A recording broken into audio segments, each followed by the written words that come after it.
Hi students, welcome to Gate College.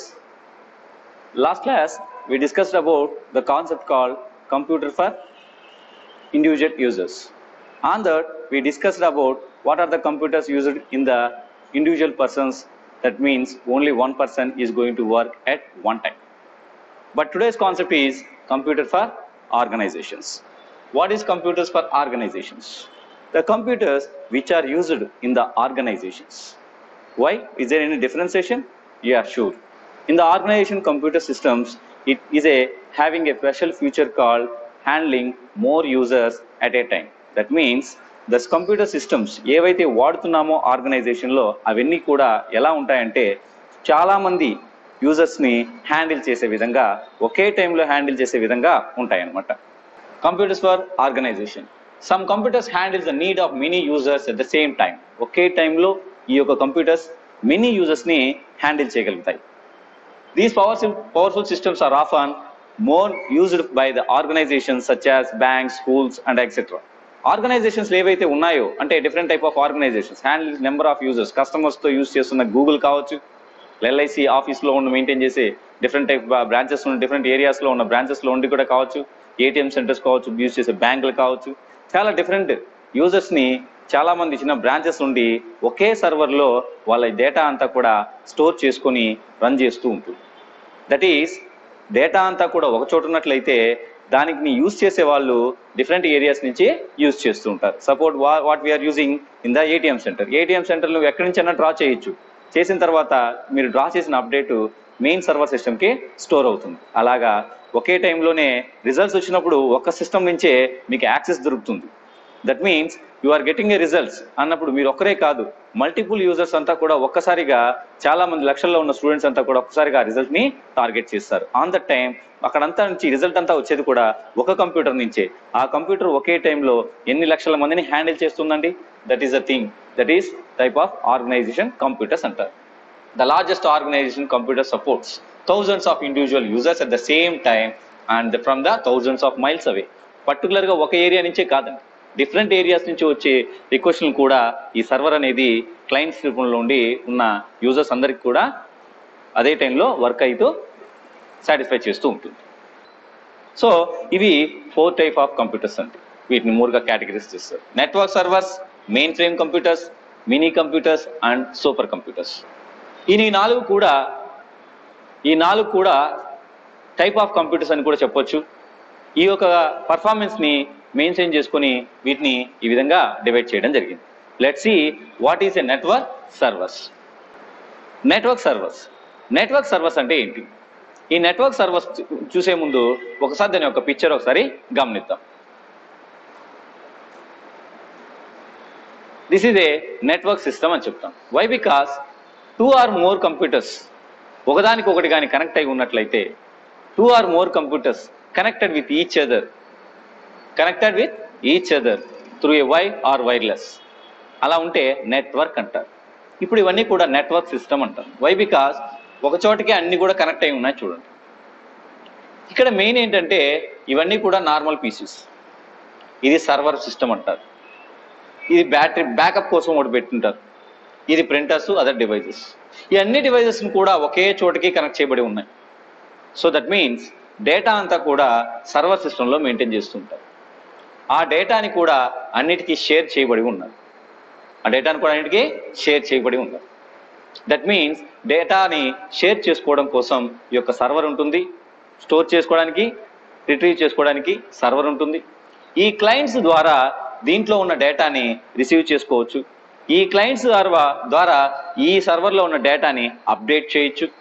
ఈ clients ద్వారా ఈ సర్వర్లోకి ఈ డేటాని వేయచ్చు.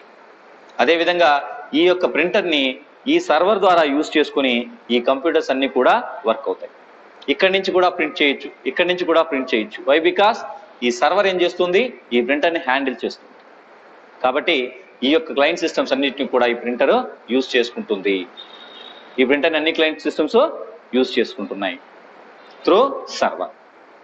ఇలా ఉన్నప్పుడు a network server is a powerful computer connected to your business network. So నా ఒక బిజినెస్ ఆర్గనైజేషన్లో చాలా కంప్యూటర్స్ని యూస్ చేస్తున్నాను అంటే ఒకే చోట డేటా స్టోర్ అవుతూ ఉంటుంది, కానీ అందరూ కూడా క్లయింట్ సిస్టమ్స్లో ఒక్కొక్క క్యాబిన్లో కూర్చొని ఉన్నారు, బట్ సర్వర్ సిస్టమ్ మాత్రం ఒకటి హ్యాండిల్ చేస్తున్నాను. చాలా బిజినెస్ ఆర్గనైజేషన్స్ దీన్ని బేస్ చేసుకొని రన్ అవుతూ ఉంటాయి. Network servers have many functions and can form an important part of your computer network. Network server అనేది అంటే మనం చూసాము కింద సర్వర్ మెయిన్ది, అది చాలా ఇంపార్టెంట్ ఫంక్షనాలిటీస్ని ప్రొవైడ్ చేస్తూ ఉంటుందట మీద క్లయింట్స్కి. They are usually used for the sharing of files, store and to run centralized applications such as your customer database. Customer database అంతా కూడా ఎక్కడ మెయింటైన్ చేస్తున్నామంటే సర్వర్లో మెయింటైన్ చేస్తాం.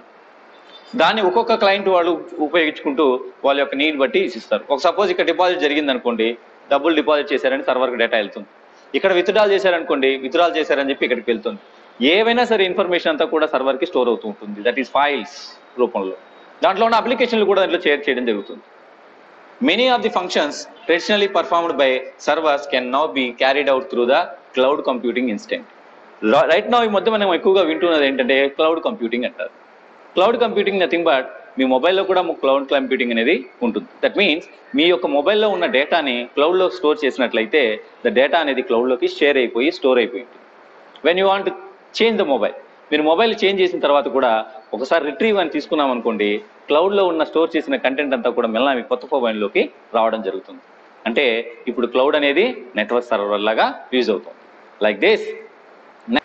Then second one, mainframe computers. This is a type of computer which occupies large space. Mainframe computers are very large space, often filling as entire room. ఒక room మొత్తం నిండిపోతుందండి ఈ system. ఈ computer అయితే many large amount of data, many organisations, nothing but Google, ఇప్పుడు Google వాళ్ళ Facebook ఉందనుకోండి, number of users ఉంటారు. అలాంటప్పుడు ఖచ్చితంగా అప్పుడు మెయింటైన్ చేయాల్సింది ఏంటంటే మెయిన్ ఫ్రేమ్ కంప్యూటర్స్ అంటారు. ఈ మెయిన్ ఫ్రేమ్ కంప్యూటర్స్ ఒకసారి అబ్జర్వ్ చేయండి పిక్చర్లో, ఇదంతా కూడా కంప్యూటర్ అండ్ ఒక రూమ్ మొత్తం స్పేస్ ఆక్యుపై చేస్తుంది.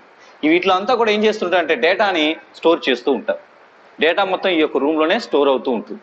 అంతా కూడా సర్వర్స్లో ఒకే సర్వర్ కాదు, మల్టిపుల్ సర్వర్స్ హార్డ్ డిస్క్లన్నీ కూడా ఇక్కడ పెట్టి ఇక్కడ లార్జ్ అమౌంట్ ఆఫ్ డేటా కావాలి కాబట్టి ఇక్కడ మెయింటైన్ చేస్తూ ఉంటారు. ఇది ఒక లార్జ్ సైజ్ ఉంటుంది. పర్ఫార్మెన్స్ ఎలా ఉంటుందంటే మెనీ టాస్క్లు, చాలా వర్క్లు ఒకే టైంలో చేయగలదు. నెంబర్ ఆఫ్ యూజర్స్ని ఒకేసారి హ్యాండిల్ చేయగలదు. అందుకని దీన్ని మెయిన్ ఫ్రేమ్ కంప్యూటర్స్ అంటారు. ఈ మెయిన్ ఫ్రేమ్ కంప్యూటర్స్ని ఎక్కువగా లార్జ్గా డేటాని యూజ్ చేసేవాళ్ళు ఎవరైతే బ్యాంకర్స్, తర్వాత ఇన్సూరెన్స్ ఆర్గనైజేషన్స్, తర్వాత వచ్చి టెలికమ్యూనికేషన్స్ వాళ్ళు, ఇవి ఎక్కువ మంది యూజ్ చేస్తూ ఉంటారు. The price of mainframe computers is too high. చాలా ఎక్కువ ఉంటుంది ధరండి. Why? Because mainframe computers can handle more data కాబట్టి, అండ్ ఆల్సో వెరీ క్రూషియల్ ఇన్ఫర్మేషన్ని హ్యాండిల్ చేస్తుంది కాబట్టి, అదేవిధంగా మల్టీ టాస్కింగ్ చేయగలుగుతుంది కాబట్టి, మల్టిపుల్ యూజర్స్ని హ్యాండిల్ చేయగలుగుతుంది కాబట్టి మెయిన్ ఫ్రేమ్ కంప్యూటర్స్ కాస్ట్ కూడా వెరీ హైగా ఉంటుంది. మెయిన్ ఫ్రేమ్ కంప్యూటర్స్ వెరీ హైగా ఉంటాయి. అంతేకాకుండా మెయిన్ ఫ్రేమ్ కంప్యూటర్స్కి టెర్మినల్స్ అనేది రెండు రకాలుగా ఉంటాయి. What is a terminal? Terminal అంటే మెయిన్ ఫ్రేమ్ అనేది కంప్యూటర్ ఒక చోట ఉండిపోతుంది, దీన్ని యాక్సెస్ చేయడానికి కంప్యూటర్ సిస్టమ్స్ ఉంటాయి చూసారా, వాటిని టెర్మినల్స్ అంటారు. ఆ సిస్టమ్స్లో ఎలా ఉంటాయంటే టెర్మినల్స్ రెండు రకాలుగా ఉంటాయి. ఒకటి డంప్ టెర్మినల్ అని, రెండు ఇంటెలిజెంట్ టెర్మినల్ అని. What is dumb terminal, what is intelligent terminal? దేని డంప్ టెర్మినల్ అంటామంటే మెయిన్ ఫ్రేమ్ కంప్యూటర్స్ ఒకటేనండి, ఒక క్లయింట్ ఉంది, దట్ ఈస్ టెర్మినల్ ఉంది. ఆ సిస్టమ్ ఎలా ఉంటుందంటే ఈ మెయిన్ ఫ్రేమ్లో కంప్యూటర్లోకి డేటాని వేస్తూ తీస్తూ మాత్రమే ఉంటుంది. దట్ మీన్స్ దీంట్లో ఉన్న డేటాను అక్కడికి వెళ్ళడం, అక్కడ ఉన్న డేటా చూపించడం, తర్వాత అక్కడ ఏమైనా డేటా ఇస్తే తీసుకొని ఇక్కడ పంపించడం, అంతే తప్ప అక్కడ డేటా ఎలాంటి స్టోరేజింగ్ కూడా ఉండదు. అలాంటి కంప్యూటర్స్ని డంప్ టెర్మినల్ అంటారు. దాన్ని ఏమంటారు? డంప్ టెర్మినల్ అంటారు.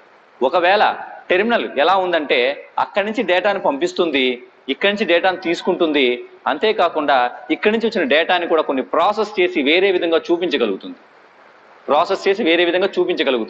అక్కడ ప్రాసెసింగ్ అంత లేదు, ఎలా ఉందో అలా చూపిస్తుంది టెర్మినల్. కానీ ఇక్కడ ఏం చేస్తుందంటే ఒక ప్రాసెసింగ్ కూడా జరుగుతుంది అక్కడ టెర్మినల్లో. అక్కడ ఒక అప్లికేషన్ ఇన్స్టాల్ చేసి ఉంటారు. అలాంటి వాటిని ఇంటెలిజెంట్ టెర్మినల్ అంటారు. ఈ ఇంటెలిజెంట్ టెర్మినల్ డేటాని స్టోర్ చేసుకోదు. ఇక్కడ ఉన్న డేటా పంపించేటప్పుడు ఒక ఫార్మాట్ రూపంలో ఇక్కడికి పంపిస్తుంది, సేవ్ చేసి పెడుతుంది. అంతేవిధంగా ఇక్కడ నుంచి వచ్చిన డేటాని కూడా అక్కడ టెర్మినల్లో సిస్టంలో ఒక ప్రాసెస్ చేసి ఒక విధంగా అవుట్పుట్ అనేది చూపించడం జరుగుతుంటుంది. అలాంటి వాటిని ఇంటెలిజెంట్ టెర్మినల్ అంటే దట్ మీన్స్ ఇంటెలిజెంట్ టెర్మినల్లో ఒక ప్రాసెసింగ్ అనేది జరుగుతుంది. Mini computers. ఈ mini computers these mini computers are much larger than micro computers. Micro computers అని చిన్న డివైస్ ఉంటాయి, కంప్యూటర్స్ ఉంటాయండి, వాటికంటే కొంచెం పెద్దదిగా ఉంటుంది. The cost of these computers are vary from thousands of dollars. ఈ డాలర్స్ మీద కొంచెం ఎక్కువగా ఎక్స్ట్రా ఉంటుందండి compare to the micro computer. Micro computer అంటే చిన్న కంప్యూటర్ అండి, దానికంటే కూడా కొంచెం కాస్ట్ ఎక్కువగా ఉంటుంది. They process most of the features found on the main frame computers but on a more limited scale. Same features main frame కంప్యూటర్లో use చేసిన ఫీచర్స్ ఏ ఉంటాయండి. లార్జ్ అమౌంట్ ఆఫ్ డేటాని స్టోర్ చేస్తూ ఉంటుంది, అదే ప్రకారంగా టెర్మినల్స్ యూజ్ చేస్తూ ఉంటుంది, కానీ ఒక లిమిటెడ్ స్కేల్ని బేస్ చేసుకునే ఉంటుంది. అందుకనే చిన్న చిన్న ఆర్గనైజేషన్స్, లార్జ్ స్కేల్ ఆర్గనైజేషన్స్ కాకుండా మీడియం అండ్ లిమిటెడ్ ఆర్గనైజేషన్స్ ఉన్న స్కేలింగ్ ఉన్న వాళ్ళు ఈ యొక్క కంప్యూటర్స్ ని వాళ్ళ సర్వర్గా, నెట్వర్క్ సర్వర్గా యూజ్ చేస్తూ ఉంటారు. They may have terminals but not as many as the main frame computers. Main frame computers use చేసిన విధంగా టెర్మినల్స్ ఉంటాయంటే మాత్రం ఇక్కడ అలా ఉండవండి, కొంచెం లిమిటెడ్ గానే ఉండడం జరుగుతుంది. ఇది మైక్రో కంప్యూటర్ కంటే కూడా ఎక్కువగా డేటాని స్టోర్ చేసుకుంటుంది. మీడియం అండ్ స్మాల్ బిజినెస్ వాళ్ళు ఎక్కువగా ఈ కంప్యూటర్స్ ని యూజ్ చేస్తూ ఉంటారు. బికాస్ వాళ్ళ యొక్క టెర్మినల్స్ అనేది తక్కువగా ఉంటాయి, అలాగే వాళ్ళ టెర్మినల్ బదులుగా స్టాండర్డ్ పీసీని, నార్మల్ కంప్యూటర్స్ ని వాడుతూ ఉంటారు, నార్మల్ పీసీ వాడుతూ ఉంటారు, ఇది క్లయింట్ విషయం గా. సో కాబట్టి అలాంటి ఆర్గనైజేషన్ ని కూడా ఈ యొక్క మినీ కంప్యూటర్స్ ని యూజ్ చేస్తూ ఉంటారు. Next super computers. ఈ సూపర్ కంప్యూటర్స్ ని ఒకసారి అబ్జర్వ్ చేస్తే ఇక్కడ different type of monitors use చేస్తున్నారు. ఒక మనిషి కూర్చోన్నాడు, ఒక వ్యక్తి, he is doing the work on it. Data కోసం డిఫరెంట్ స్క్రీన్స్ ని కనపడుతుంది. ఎస్, ఈ సూపర్ కంప్యూటర్స్ వర్కింగ్ విధానం అలాగే ఉంటుంది. These are the large and powerful computers and can handle the processing needs of thousands of users at a given moment. Thousands of users ని ఒకటే particular టైంలోనే ఇది హ్యాండిల్ చేయగలుగుతుంది. ఎవరు యాక్సెస్ చేసినా ఈజీగా ప్రాసెసింగ్ అనేది స్టార్ట్ చేస్తుంది. ఎన్ని థౌజండ్స్ ఆఫ్ పీపుల్ యాక్సెస్ చేసినా ఇమీడియట్ గా రెస్పాన్స్ అనేది ప్రొవైడ్ చేస్తుంది. These systems can process huge amount of data. The supercomputers can also perform more than 1 trillion calculations per second. ఇది లార్జ్ అమౌంట్ ఆఫ్ డేటాని handle చేస్తుందండి. అదే కాకుండా ఇటు పర్ఫార్మెన్స్ లో మాత్రం ట్రిలియన్స్ ఆఫ్ క్యాలిక్యులేషన్స్ ని ఒక్క సెకండ్ లో ఇది క్యాలిక్యులేట్ చేయడం జరుగుతుంది. అందుకనే దీన్ని సూపర్ కంప్యూటర్స్ అన్నారు. These super computers can handle thousands of process. దీనికి చాలా ప్రాసెసర్ కలిగి ఉంటాయి. నార్మల్ గా ఒక కంప్యూటర్ లో మనం ఒక ప్రాసెసర్ ని మాత్రమే చూస్తుంటాం, but now the super computers having different type of process with in that. Process చాలా ఎక్కువగా ఉంటాయండి. Super computers can handle thousands of processes. Normal గా మన కంప్యూటర్ లో ఒక ప్రాసెసరే ఉంటుందండి, ఇక్కడ సూపర్ కంప్యూటర్స్ లో మల్టీ ప్రాసెస్ అన్ని యూజ్ చేసి దీని యొక్క వర్కింగ్ ని జరగడం జరుగుతుంది. అంతేకాకుండా super computers had ideal feature ఏమిటంటే handling large and highly complexed problems ని కూడా సింపుల్ క్యాలిక్యులేషన్స్ పవర్స్ ద్వారా అది వర్కౌట్ చేయడం జరుగుతుంది. వీటిని మోస్ట్లీ ఎక్కడ యూజ్ చేస్తారు? నార్మల్ గా these are mostly used in the research and space centres లో and military and government applications లోను, మ్యాపింగ్ టైంలోను, ఫోర్కాస్టింగ్ వెదర్ కానీ అదే విధంగా మోడలింగ్ లోను, complexed process like nuclear fissions వాటిలో కూడా దీన్ని యూజ్ చేయడం జరుగుతుంది. ఇవన్నీ కూడా రీసెర్చ్ టైంలో, సపోజ్ ఎగ్జాంపుల్ తీసుకుందాం, weather forecasting. Even weather forecasting లో మనం చూస్తే పర్టికులర్ టైంలో వాన పడుతుందని మనకు న్యూస్ లో చెప్తూ ఉంటారు. How it is possible? Because of super computers. Super computers అన్నీ ఎలా చేస్తున్నాయంటే మన సముద్రంలో వచ్చే వాయుగుణాన్ని అట్లా ఇమీడియట్ గా ఐడెంటిఫై చేసి ఒక టెంపరేచర్ బట్టి, అక్కడ ఉన్న టెంపరేచర్ చేంజెస్ ని బట్టి, అక్కడ ఉన్న గాలి స్పీడ్ ని బట్టి ఏ తీరం దాటుతుందని కూడా ఇమీడియట్ గా క్యాలిక్యులేట్ చేసి అదే మనకు రిజల్ట్ ఇవ్వడం జరుగుతుంది. అలాంటి కాంప్లెక్స్డ్ ప్రాబ్లమ్స్ ని కూడా ఈజీగా సాల్వ్ చేస్తూ మనకు సూపర్ కంప్యూటర్స్ ని వాడడం జరుగుతుంది. A super computer which may cost millions of dollars. Yes, it is true. ఇంతవరకు ఇలాంటివన్నీ వర్క్ చేస్తుంది కాబట్టి, హై ఎండ్ లో వర్క్ చేస్తుంటుంది కాబట్టి, ఎక్కువ యూజర్స్ ని హ్యాండిల్ చేస్తుంది కాబట్టి, అన్నిటినీ కాంప్లెక్స్ ప్రాబ్లమ్స్ ని సాల్వ్ చేస్తుంది కాబట్టి ఈ యొక్క కాస్ట్ ఆఫ్ సూపర్ కంప్యూటర్స్ వచ్చి ఖచ్చితంగా మిలియన్స్ ఆఫ్ డాలర్స్ ఉంటుందండి. ఇది నార్మల్ గా కాకుండా మన బిగ్ ఆర్గనైజేషన్ ఎక్కువగా దీన్ని యూజ్ చేయడం జరుగుతుంది. So these are the 4 types of computers which are used in the organizations. Why? Because it handling number of users at the same time. That is network servers, mainframe computers, mini computers and super computers. ఈ యొక్క different categories of computers ఉన్నాయి. వీటిని different type of organisations లో వాళ్ళ యొక్క large or medium or mini ఆర్గనైజేషన్స్ని వాళ్ళ యొక్క స్కేలింగ్ బట్టి, వాళ్ళ యొక్క యూజర్స్ని బట్టి, వాళ్ళ యొక్క టాస్క్లను బట్టి వాళ్ళు డిసైడ్ చేసి ఏ టైప్ ఆఫ్ కంప్యూటర్ వాళ్ళకి ఆర్గనైజేషన్ సూట్ అవుతుందో according to that they are going to buy it. Thank you for this class.